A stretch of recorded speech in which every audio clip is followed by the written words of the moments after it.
Selamat malam semuanya. Hari ini kita akan masuk ke sesi lanjutan dari mata kuliah seminar perpajakan. Nah, di seminar perpajakan untuk sesi 3 hari ini, kita punya topik yang sebetulnya masih sama seperti minggu lalu, kepatuhan wajib pajak, di mana kalau minggu lalu bicaranya mengenai kepatuhan wajib pajak orang pribadi ya. Nah, untuk yang minggu ini kita akan berbicara mengenai kepatuhan wajib pajak yang terkait dengan aplikasinya. Nah, ini akan kita bahas nanti yaitu terkait dengan bagaimana peranan dari yang namanya tax system atau sistem perpajakan yang dia coba dibuktikan apakah terbukti cukup signifikan ya meningkatkan yang namanya kepatuhan wajib pajak khusus untuk orang pribadi, sehingga di sini mau dilihat apakah teknologi yang digunakan oleh wajib pajak itu justru akan meningkatkan yang namanya kepatuhan gitu. Seperti dalam logika dasarnya ya, ketika semakin mudah ya, semakin user friendly aplikasi perpajakan yang digunakan oleh masyarakat, maka sistem pelaporan itu akan menjadi semakin baik, sehingga masyarakat atau wajib pajak orang pribadi itu akan lebih mudah ketika dia melaporkan kewajiban perpajakannya, bahkan menyetorkan, bahkan sampai untuk melakukan segala bentuk administrasi yang terkait dengan perpajakan. Nah, di dalam artikel ini, kebetulan memang saya belum menemukan artikel yang pas gitu ya, dengan penulis dari orang Indonesia. Sehingga di sini eh, saya memilih untuk menemukan yang penulis di luar dari Indonesia, tapi yang kira-kira bahasanya tidak terlalu rumit lah ya untuk kita. Dan ini salah satunya adalah dari Knight dan Bananuka dari Uganda. Ya. Seperti yang kita ketahui, kenapa Uganda ini penting ya. Nanti saya akan jelaskan ya. Kenapa saya mau ambil ini? Kenapa kok nggak negara Malaysia gitu kan, Singapura dan sebagainya. Nanti saya akan jelaskan di situ. Namun sebelum saya mulai penjelasannya, apakah ada dari mahasiswa yang sudah membaca artikel ini sebelumnya, sebelum kita bahas? Jika ada, boleh saya tahu apa yang bisa kalian carikan secara sekilas ya, yang bisa kalian tangkap dari artikelnya si Knight dan Bananuka ini. Ada? Siapa? Angel mungkin, Viola, atau Marcella, atau Shelby, atau Sevanya, Richard, Jason, Risa, Nicole, Abigail, ataupun Kinta. Bolehlah, siapapun salah satu deh. Ada yang sudah sempat baca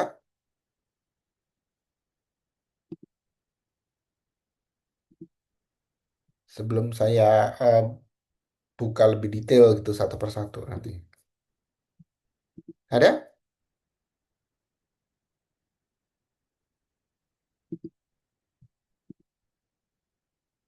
Jason udah baca belum Jason? Dari saya belum, Pak, belum sempat. Belum.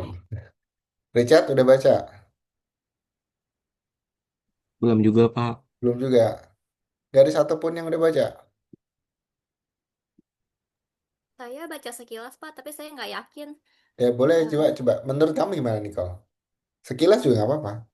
ini tentang ini kan ya, kepatuhan tentang adopsi e-tax, jadi electronic tax system Mm-mm. gitu kan. Mm-mm. Nah, di sini dia katanya itu ada 3 variabel, Mm-mm. yang itu sikap terhadap electronic tax sama yang kedua itu adopsi e-tax sama kepatuhan pajaknya. Mm-mm. Nah, dia Se- ini Secara sederhana pakai bahasamu sendiri, sebenarnya artikel ini mau ngomong apa sih? Mau kasih tahu kita apa sih sebetulnya? hmm, bentar. Sependek yang kamu tahu aja.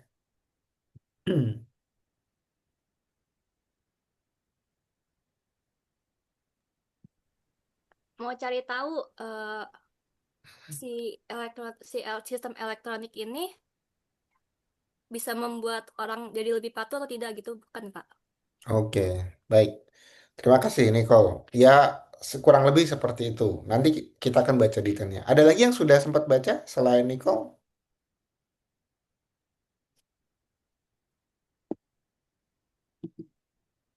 Baik, kalau nggak ada, kita akan coba masuk aja deh. Ya, saya coba buat agak. Nah, ini saya ganti besar. Nah, ini adalah poin yang akan kita bicarakan untuk sesi kita malam ini. Ya, kepatuhan wajib pajak menggunakan electronic system. Jadi, kalau saya aplikasikan di Indonesia, secara sederhana begini. Awalnya di Indonesia juga sama seperti Uganda gitu ya. Kita tidak ada aplikasi yang namanya e-filing atau sekarang ada e-billing, kemudian ada Cortex ya. Sebelum ada itu, semua melakukan pelaporan perpajakan itu secara manual. Nah, di Uganda itu mereka berpikir bahwa akan lebih mudah kalau bisa melakukan atau mengadopsi sistem sehingga pelaporan perpajakan bisa langsung by system. Nah, seperti yang kita lakukan di tahun 2015 menggunakan e-filing. Jadi udah 10 tahun ya kita jalan ya pakai e-filing. Nah, lalu bagaimana dengan negara lain gitu kan? Nah, Indonesia kebetulan belum banyak yang menilai seperti ini, tapi paling enggak kita bisa membuat apa namanya mencari informasi bahwa apakah ini akan cukup sukses atau tidak gitu ya. Nah, apa yang diteliti oleh si Knight dan Bananuka ini, mereka ingin melihat apakah ketika sebuah kewajiban perpajakan itu diadopsi menggunakan alat bantu teknologi ya, yang secara logika harusnya mempermudah ya, mempermudah dan kemudian meringankan pekerjaan manusia, ini mereka menjadi lebih patuh kan gitu. Nah, kalau kita bicara mengenai kepatuhan yang seperti ini, artinya mereka harus melaporkan sendiri gitu ya. Nah, siapa yang akan menjadi sasaran atau target dari sampel atau responden dari si Knight dan Bananuka ini? Ya. Tentunya bukan pegawai tetap, pasti bukan pegawai tetap. Kenapa? Karena yang bertugas untuk melakukan perhitungan sendiri, pelaporan sendiri, bahkan penyetoran sendiri, itu tidak dilakukan oleh pegawai tetap. Pegawai tetap terima gaji itu sudah net, ya, sudah dipotong pajak. Nah, di sini si peneliti Knight dan Bananuka menggunakan yang namanya small business enterprise. Ya. Siapa itu small business enterprise itu kalau di Indonesia namanya UMKM. Jadi mereka yang punya usaha-usaha sendiri, baik itu usaha mikro, usaha kecil maupun usaha menengah, intinya adalah usaha yang levelnya bukan perusahaan besar. Nah, si peneliti menemukan atau dia menggunakan sampel dari 214 manager of SBI. Artinya di sini ada 214 pemiliknya UMKM. Jadi dia memang mencari si pemiliknya. Kenapa pemiliknya? Karena hanya pemilik yang bisa melaporkan perpajakannya. Kan dia biasanya nggak punya staff khusus ya di bidang accounting perpajakan tuh biasanya jarang. Tetapi kalau misalkan skalanya udah cukup besar, dia punya. Cuman di sini lebih banyak pasti yang menengah ke bawah sehingga dia atau startup gitu ya, sehingga dia tidak memerlukan atau tidak menggunakan staff khusus untuk pelaporan perpajakan. Nah, ketemulah 214 ini, tapi dia tidak final ya 214. Nanti kita akan coba lihat ya bagaimana proses dia apa namanya meng-create atau memfilter sampel tersebut. Nah, kalau kita temukan di sini di eh, halaman-halaman pertama gitu ya di introductions dari jurnal ini cukup menarik ya gitu kan. Kenapa UKM atau UMKM ini digunakan sebagai sampel. Jadi ini kita harus menemukan kenapa harus pakai UMKM kan harus ada alasannya. Ya. Dan alasannya sangat-sangat ilmiah dan sangat reasonable. Di sini dijelaskan bahwa UKM itu mencapai 90% ya dari seluruh unit bisnis yang ada di Uganda. Dan 80% lebih itu sektornya private. Artinya dimiliki secara tersendiri oleh grup, oleh keluarga, dia tidak go public ya. Jarang sekali ada yang go public. Tapi hampir mayoritas gitu ya, itu semua unit bisnis di Uganda itu sebagian besar UMKM. Apa kesamaan kita dengan Uganda? Indonesia juga sama, gitu ya. Kalau mengacu data dari Kementerian Koperasi dan UMKM, sampai saat ini Indonesia itu UMKM-nya jumlahnya ada 99%. Cuma ada 1% yang skalanya adalah bisnis besar, ya, atau big business. Jadi, ini sebetulnya salah satu potret ya, negara berkembang atau negara menengah gitu ya, seperti Indonesia, Uganda, itu justru bukan perusahaan besar yang mendominasi, tetapi perusahaan-perusahaan kecil, menengah, atau bahkan startup-startup dan UMKM yang seperti ini. Menariknya adalah dengan jumlah yang cukup besar ini, artinya mereka kemungkinan ya mendapatkan sampel juga cukup besar. Nah, begitupun dengan kalian. Di dalam kalian membuat tugas akhir, misalnya kalian sedang melakukan evaluasi atas perpajakan UMKM, itu akan sangat terbantu, sangat cocok sekali. Kenapa? Karena karakteristik atau tipologi dari jumlah UMKM di Indonesia itu hampir mendekati 100%. Jadi 99% itu isinya unit usaha dari UMKM. Banyak yang kecil-kecil, kemudian banyak yang lebih banyak yang usaha kecil, rumah tangga kecil, menengah itu banyak. Jadi kira-kira seperti itu. Nah, ini juga menjadi apa ya? Gambaran ya untuk kita. Kalau kalian nanti lulus kuliah, asumsikan gitu ya, lulus kuliah terus kalian mau bekerja dan kalian mencari perusahaan besar gitu ya, atau kantor-kantor yang bagus, yang bonafit, itu sebetulnya kalian cuman bersaing untuk 1% unit usaha yang ada di Indonesia. Padahal yang 99% itu banyak lapangan kerja terbuka. Dari mana? Dari UMKM, dari startup. Gitu kan. Jadi kan kalau kita lihat mahasiswa yang baru lulus itu kan agak ironis sekali ya. Rame-rame ngelamar di perusahaan-perusahaan yang cukup terkenal gitu kan. Padahal mereka itu cuma 1% di Indonesia. Lebih banyak UMKM yang mereka butuh tenaga accounting. Mereka butuh tenaga keuangan. Mereka butuh tenaga yang siap pakai. Atau perusahaan-perusahaan kecil yang membutuhkan tenaga-tenaga di bidang akuntansi dan keuangan gitu. Itu jauh lebih banyak dibandingkan dengan perusahaan-perusahaan besar ya. Ini saya nggak ngomongin gaji ya, tetapi ngomongin opportunity atau peluang di dalam kalian bisa masuk di bidang pekerjaan yang seperti apa. Oke. Nah, itu kesamaan yang pertama antara Uganda dengan Indonesia. Nah, kesamaan yang kedua adalah di sini. Mereka menggunakan presumptive tax system. Jadi, penggunaan sistem perpajakannya itu berdasarkan estimasi. Ya, presumptif itu ada estimasi yang nilainya sudah tetap. Di Indonesia juga sama. UMKM pakainya tarif final. Ya. Berapa ada tarifnya? Misalkan 0,5% atau 1%. Udah pasti fix kali omset gitu ya. Sedangkan di sana itu juga sama. Semenjak tahun 2014 atau 2015, mereka sudah menggunakan asumsi yang sama. Di Indonesia mulainya tahun 2018. Jadi kita ketinggalan 4 tahun. Tapi dua dua kondisi ini itu menunjukkan perbandingan yang sama antara Uganda dengan Indonesia. Sehingga penelitian ini menurut saya cukup layak kalau kita replikasi, kita lakukan ulang untuk sampel di Indonesia. Kemudian mekanismenya ini juga kesamaan yang ketiga, mereka menggunakan electronic tax system. Kita juga sudah pakai ya semenjak 2015. Sama, jadinya sama. Dan electronic tax system ini menjadi poin vital atau poin utama dalam proses pelaporan perpajakan. Di kita juga sama, udah tidak ada lagi laporan manual. Semuanya by system, menggunakan e-filing atau yang terbaru sudah berbasis Cortex. Sampai di sini jelas ya. Jadi ini adalah yang melatar belakangi kenapa penelitian ini bagus. Sampelnya jelas, dia UMKM. Sampelnya juga cukup banyak. Kemudian beberapa kesamaan sama dengan Indonesia sehingga ini sangat mudah untuk kita replikasi. Kemudian yang berikutnya apa?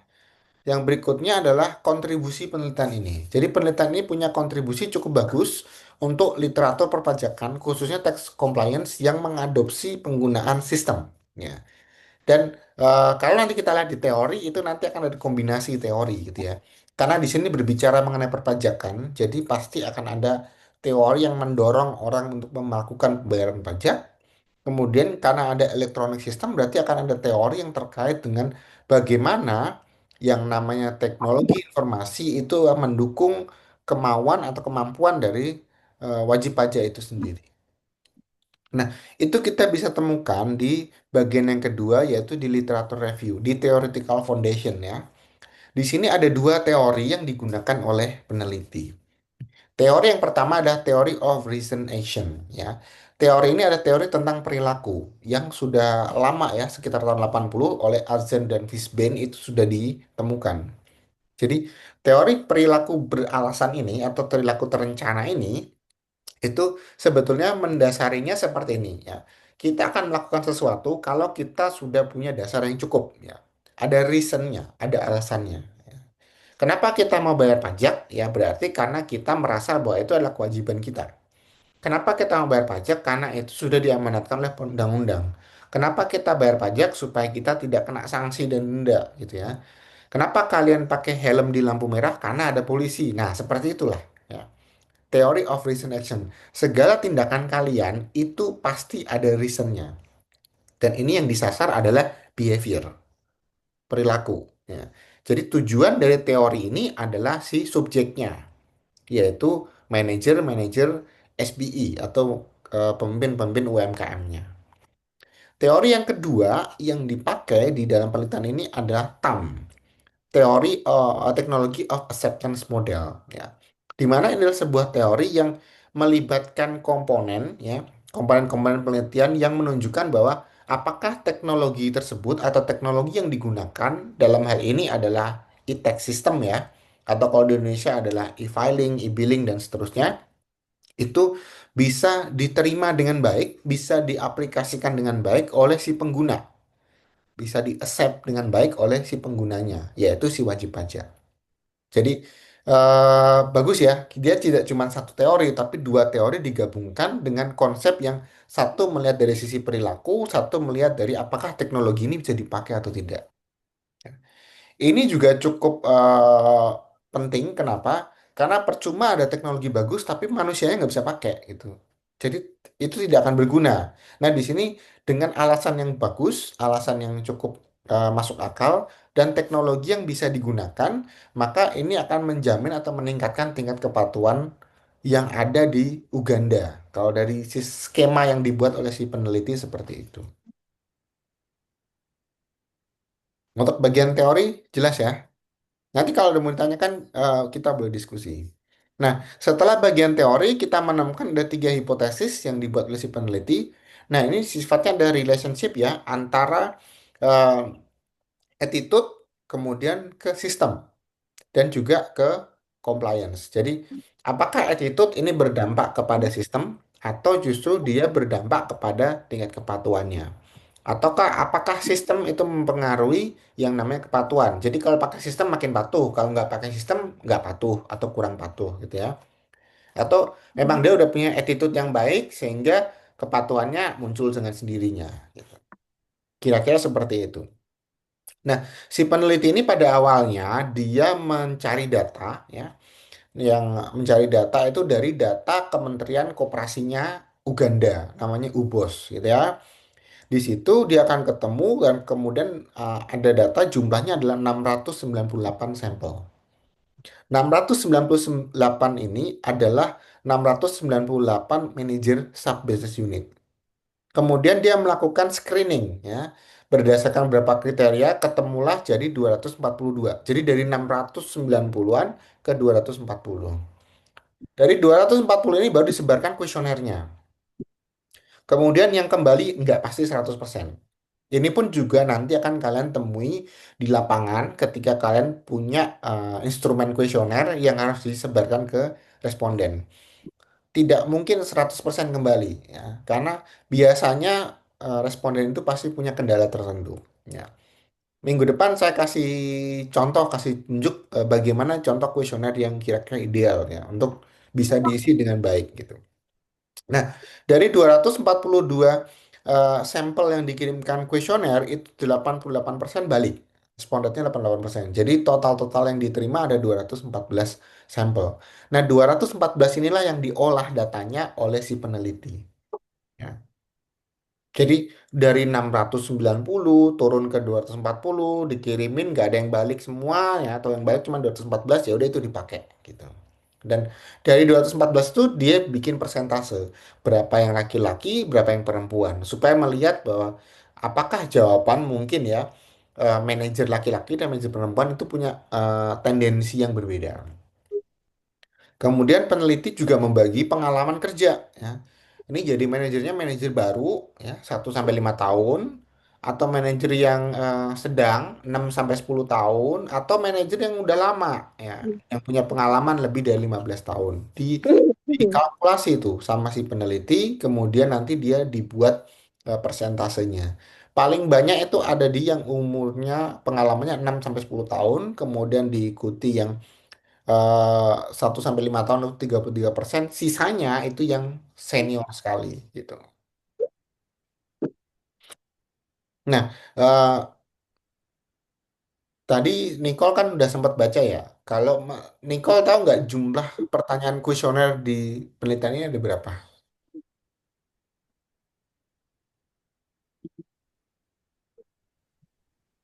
Wah, saya nggak perhatiin sih, Pak. Nggak perhatiin. Oke, baik. Kita bahas aja ya. Oke. Di sini peneliti bilang dia menggunakan kuesioner ya. Di kuesioner ini dia coba jelaskan di tabel 1. Dia menggunakan 3 variabel ya. Ada attitude, ada adoption, ada tax compliance. Nah, jumlah kuesionernya berapa gitu ya. Di sini dia bilang ada 8 item, ada 8 item dan kemudian dia menggunakan 6 point Likert scale. Berarti ada 8 pertanyaan untuk bagian attitude aja. Kemudian dia jawabannya bukan 1 sampai 5 ya, 1 sampai 6. Mereka pakai sistem genap. Kenapa boleh 5, boleh 6? Sebetulnya tidak ada aturan yang baku ya. Cuman kalau di Indonesia, kadang responden itu kan jawabnya membingungkan ya. Jadi harus kita kasih yang ganjil. Supaya kalau dia nggak tahu, ya udah jawabnya yang tengah-tengah. Tapi kalau kita mau tahu tendensi yang bagus, ya berarti harus genap. Bisa 4, bisa 6. Contoh misalkan 4 ya, berarti kita punya kecenderungan apakah dia mendekati angka 1 atau dia mendekati angka 4. Jadi, apakah kecenderungannya dia ke tidak setuju atau kecenderungannya menjadi setuju. Itu akan lebih enak ya, supaya nggak ada jawaban yang ambigu di tengah-tengah. Gitu. Harusnya seperti itu. Harusnya seperti itu. Kemudian dari 8 item ini ada contoh pertanyaannya, misalkan I have positive feeling for e-tax system. Berarti saya punya apa namanya asumsi yang persepsi yang positif ya terhadap penggunaan e-tax system. Ya, itu terkait dari masing-masing si wajib pajaknya, attitude-nya dia. Dia kasih contoh 1 pertanyaan, tapi intinya dari sisi attitude itu ada 8 pertanyaan. Masih ngomong yang benar. Oke. Kemudian dari sisi adopsi itu juga ada 8 pertanyaan. Kemudian dari sisi kepatuhan ya, itu dia ada 7 pertanyaan dan 6 pertanyaan. Jadi dicampur di sini ada 7 dan 6. Itu ada 13 ya. Total-total berarti dia ada eh, 16 sama 13. Jadi sekitar 29 ya, 29 pertanyaan gitu. Jadi apakah 29 cukup banyak atau terlalu sedikit? Ya kita nggak tahu bagaimana panjangnya pertanyaan dia gitu. Nanti di pertemuan berikutnya saya bawakan contoh kuesioner ya supaya kalian bisa lihat apakah pertanyaan seperti ini tuh masih ideal atau tidak. Intinya dari sini pun kita tahu bahwa oh ternyata ada sekian banyak pertanyaan yang digunakan oleh si peneliti. Nah, dari hasilnya ya, dari hasilnya eh, di sini ada yang menarik gitu ya. Kita bisa lihat di sini. Ternyata hasilnya cukup signifikan ya kan di sini ada bintangnya semua berarti kan dia termasuk terbukti ya korelasinya bagus ya atau kita lebih gampang lihatnya di gambar ini aja. Eh, Ketika dia memiliki tanda bintang seperti berarti hubungannya signifikan. Apa attitude ini berdampak signifikan kepada adopsi e-tax system ya. Jadi ketika attitude dari masyarakat atau wajib pajak bagus, maka kita bisa leluasa melakukan adopsi atau menggunakan yang namanya e-tax system ya. Kalau di Indonesia contohnya e-filing tadi itu ya. Nah, dengan adanya penggunaan e-tax system, maka di sini akan meningkatkan, ini karena positif ya, berarti dia akan meningkatkan kepatuhan dari si wajib pajak. Ya. Jadi ada kesadaran yang bagus ya dari wajib pajak. Kalau di kita kan belum ya, di kita kan memang kesadaran wajib pajak kita targetnya itu baru di Indonesia emas nanti, yaitu generasi Indonesia sadar pajak. Ya, 100% sadar pajak itu di 2045. Targetnya, ya targetnya. Realitanya kita nggak tahu, tapi targetnya pemerintah segitu. Nah, di sini ada sama dari kesadaran wajib pajak orang pribadi ditambah dengan penggunaan teknologi itu akan semakin meningkatkan yang namanya kepatuhan wajib pajak. Ya. Itu data yang pertama yang kita bisa temukan ya. Ini alurnya adalah dari sebentar.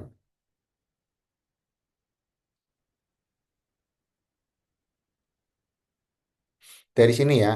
Sorry. Dari si independen ini oke, ke mediasi ke dependen. Jadi arahnya seperti ini ya. Dari sini kemudian ke sini itu positif. Berarti ketika kesadaran wajib pajak itu bagus, kemudian pemerintah memberikan fasilitas, ada e-tax system sehingga lapor lebih mudah, maka tingkat kepatuhannya itu menjadi lebih bagus. Gitu. Itu dari satu sisi ya. Di sisi yang lain kita menemukan independent variable ini punya dampak langsung ke sini dan nilainya sama-sama positif nih. Ya, ini sama-sama positif ya di sini. Nah, ini juga menunjukkan bahwa dengan rasionalitas yang ada dari masyarakat Uganda, dari si manajer SPI di Uganda, mereka itu juga menunjukkan kepatuhan yang bagus, positif. Ya. Dengan sistem positif, tanpa sistem positif, gitu ya. Dengan sistem positif, tanpa sistem dia juga positif, gitu ya. Nah, lalu apa yang bisa kita ambil dari kesimpulan ini? Kesimpulannya, kesimpulannya adalah di Uganda, Uganda itu mungkin kita bisa bilang kesadaran pajaknya sudah bagus ya. Saya nggak bisa bilang tinggi atau rendah, itu relatif. Tapi kesadaran pajaknya bagus. Kenapa seperti itu? Karena kalau kita lihat di bagian bawah ini, tanpa adanya e-tax system, dia sudah positif ya hasilnya. Ya. Tanpa e-tax system positif, dengan e-tax system juga positif. Artinya, sekalipun mungkin ya pelaporannya masih manual, menggunakan kertas, dikirim lewat kantor pos dan sebagainya, masyarakatnya tetap patuh bayar pajak. Sebelum ada e-tax system ya. Ya. Kemudian ketika ditambah adanya adopsi e-tax system, itu justru malah meningkatkan nilai positifnya.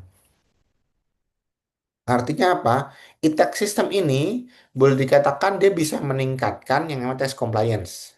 Dari sampel ini ya, dari sampel ini. Saya nggak bisa bilang-bilang keseluruhan, tapi dari sampel di Uganda, e-tax system ini bisa meningkatkan kepatuhan wajib pajak, khususnya adalah manajer dari SPI. Atau di sisi lain, ada ataupun tidak adanya e-tax system itu nggak berpengaruh kepada kepatuhan. Kenapa? Karena nggak ada e-tax system pun dia sudah patuh loh. Di sini udah positif ya. Hubungan langsungnya aja tanpa e-tax system ya, ketika masih manual pun mereka udah patuh. Dikasih alat manual juga masih patuh. Artinya apakah e-tax system ini dianggap perlu gitu ya dalam tanda kutip kan gitu ya. Kalau nggak perlu ya ngapain dibikinin gitu kan. Cuman kalau memang itu bisa mempermudah pekerjaan ya boleh. Tapi dampaknya sebenarnya tidak terlalu kerasa.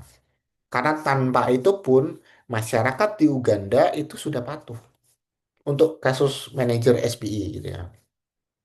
Jadi kayak kayak gini loh, ada misalkan contoh nih, ada dari kalian yang misalkan harus belajar gitu kan, ada yang misalkan pakai pakai musik ya nggak apa-apa, nggak pakai musik juga nggak apa-apa. Jadi ada musik atau nggak ada musik nggak ngaruh gitu. Yang penting kalian bisa belajar.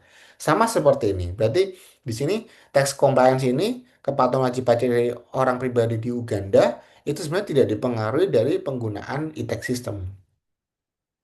Nggak ada pengaruh langsung karena tanpa ada itu mereka juga sudah patuh, sudah positif. Ya, ini penting dan kebetulan saya munculkan di pertemuan-pertemuan awal karena saya melihat ada beberapa mahasiswa yang menulis tugas akhir dengan sampelnya itu menggunakan e-tax system. Kalau di Indonesia ada yang menggunakan persepsi penggunaan e-filing, e-billing, dan sebagainya. Nah, perlu kita ketahui bahwa penggunaan sistem perpajakan itu pasti ada maksudnya. Penggunaan sistem Cortex itu juga pasti ada maksudnya. Apakah itu dengan tujuan untuk meningkatkan kepatuhan wajib pajak, gitu kan? Klisenya kan begitu ya. Atau justru itu memang sengaja dibuat oleh pemerintah sebagai mekanisme filter supaya tidak ada kecurangan-kecurangan, tidak ada perilaku korupsi dari staf perpajakan atau eh, dari fiskus sendiri gitu. Atau bagaimana? Nah, itu harus dijelaskan terlebih dahulu di latar belakang. Kenapa kalian menggunakan electronic system? Itu kan pasti ada alasan yang mendasari. Tidak tiba-tiba memunculkan ini pakai e-filing. Kenapa ya? Karena sekarang udah pakai nggak begitu. Tapi ada dasar yang cukup kuat kenapa itu digunakan sebagai variabel penelitian. Gitu. Jadi itu yang bisa saya jelaskan dari seluruh artikel ini. Nah, berikutnya mungkin ada yang mau ditanyakan dari mahasiswa terkait dengan materi? Ada?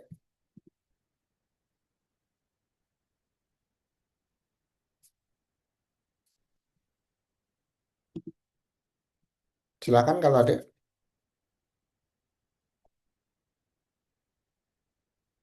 Oke. Kalau tidak ada, kita bisa kembali lagi ke sini, nah, ke portal kita, ke UVC. Nah, di sini dari penjelasan yang tadi, ya, ya karena kalian belum mulai ya nggak apa-apa. Jadi, tapi tetap saya close-nya hari ini juga ya. Jadi di sisa waktu yang ada, di sisa waktu sekarang yang ada, sampai nanti malam sebelum jam 12, ini sudah saya tempatkan satu media untuk kalian bisa upload mind map kalian. Ya, dari penjelasan tadi, silahkan coba dibuat image atau naratif gambarannya itu seperti apa sih yang kalian bisa pahami dari isi artikel tadi ya dalam bentuk gambar seperti yang pertemuan sebelumnya di pertemuan di sesi 2 gitu. Silakan nanti kalian upload di sini. Saya batasin waktunya sampai nanti malam jam 23.59 gitu ya. Termasuk Risa sudah bisa itu login ke sini UVC, sudah dapat akses.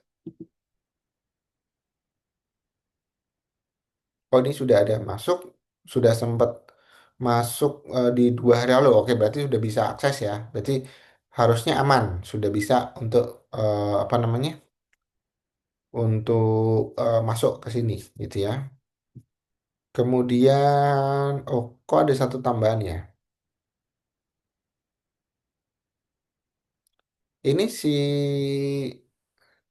Ata masuk ke kelas kita jadinya. Kok nggak di absen ya kemarin? Ada yang tahu informasinya? Kayaknya di presensi dia nggak ada deh kemarin. Emang nggak ada, Pak. Kayaknya itu baru masuk deh. Iya, maksudnya di sebelum-sebelumnya kan nggak ada ya kalau nggak salah. Ini jadi juga belum login ke sini. Mungkin bisa diinfoin aja kalau misalkan ini saya nggak tahu dia apakah dia jadinya ikut kuliah atau enggak kan saya nggak tahu juga ya. Kan kalian yang biasa satu angkatan kan ada yang kontrol siapa tuh teman-temannya gitu. Tolong diinfoin aja ya. Iya, Pak. Oke, terima kasih Kinta. Baik, masih ada yang mau ditanyakan sebelum saya akhiri untuk sesi kita hari ini? Ada? Kalau tidak ada, terima kasih sudah hadir di pertemuan kita malam hari ini. Saya rasa itu dulu, kemudian silahkan masih ada waktu untuk kalian bisa mengerjakan aktivitasnya dan diupload mind map-nya sampai malam ini jam 23.59. Kemudian kita akan ketemu lagi di sesi kuliah minggu depan, berarti sistemnya hybrid gitu ya karena Risa akan mengikuti dengan online atau nanti jika ada mahasiswa yang pada hari Rabu mungkin ada berhalangan atau karena ada kendala harus lembur dan sebagainya, info aja supaya nanti bisa join bersama melalui Zoom. Jadi tetap ada di kelas dan juga tetap ada yang menggunakan media online gitu. Jadi nanti kita akan join sama-sama. Dan di minggu depan kita akan membahas masih terkait dengan topik kepatuhan wajib pajak. Tapi di sini nanti kita akan melihat sampel yang lebih luas karena ada perubahan PTKP, PPH, PPN dan sebagainya dengan artikel baru dari Lasmana dan Rodia. Kira-kira seperti itu dulu. Eh, Terima kasih sudah hadir, terima kasih sudah bergabung. Saya tunggu kalian upload untuk tugasnya dan kita akan ketemu lagi di sesi kuliah minggu depan. Ya, selamat malam semuanya.